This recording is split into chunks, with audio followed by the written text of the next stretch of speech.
you hoping to record me Yeah. doing that? Okay.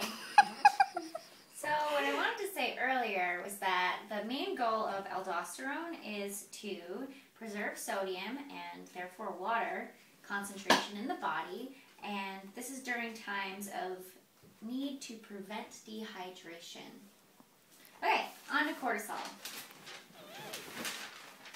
Okay, so when you think of cortisol, you should think of stress, and you should think of this buffalo-shaped abdomen with a hump on the neck and the moon face. That's my favorite part.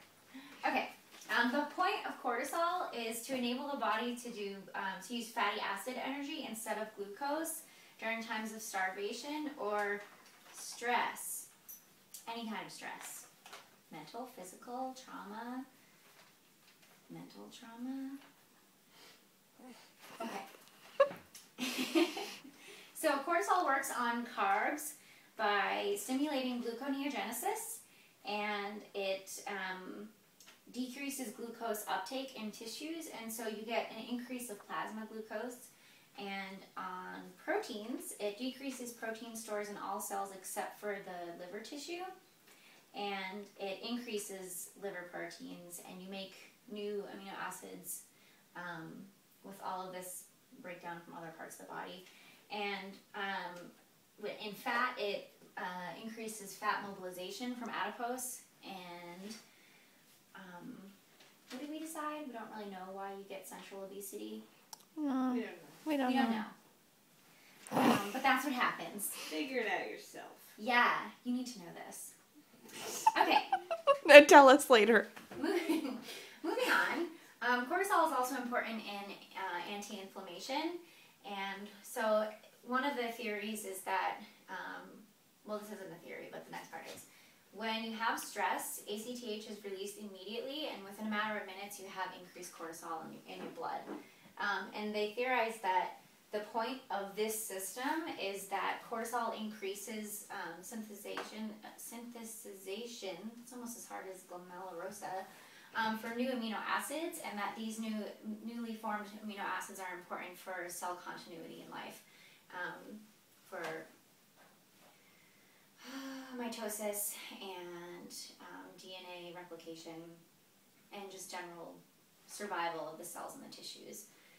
So what's important in the anti-inflammatory effects of cortisol is that it stabilizes lysosomes, and if the lysosomes are stabilized, we don't know how, they just are, no enzymes are released, and so the lysosome doesn't burst, and the cell doesn't die, and all of those cytokines and leukotrienes are not released to say, hey, body, come to this area of injury and produce inflammation for healing. So as a result of the lack of leukotrienes and prostaglandins and cytokines, there's a decreased permeability in the vessel. So you have less plasma in the tissue, and again, less inflammation, and less inflammatory cells are able to get into the site of injury. And so less white blood cell migration happens because of all of these things. And that's it. And so the regulation, basically cortisol is regulated by ACTH, and ACTH is necessary for that first step, the rate limiting step in the cholesterol to cortisol pathway. So without this, you don't get cortisol. And ACTH is released during times of stress. It's controlled by negative feedback, and so the more cortisol you have in your blood and in your plasma, the more it goes back to the hypothalamus and says, stop making cortisol. It's just classic negative feedback.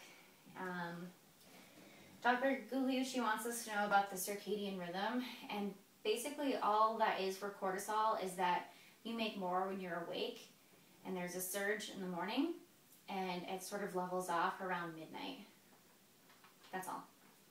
And, and for the female sex hormones, he just wants you to know this: dehydroepiandrosterone, and the male hormone, it's its action in the female is to it causes hair growth, and it's important in fetal development, and that's pretty much it. I think we're gonna get so much more of this in the reproduction that he just didn't go into it, and so I don't really care about it.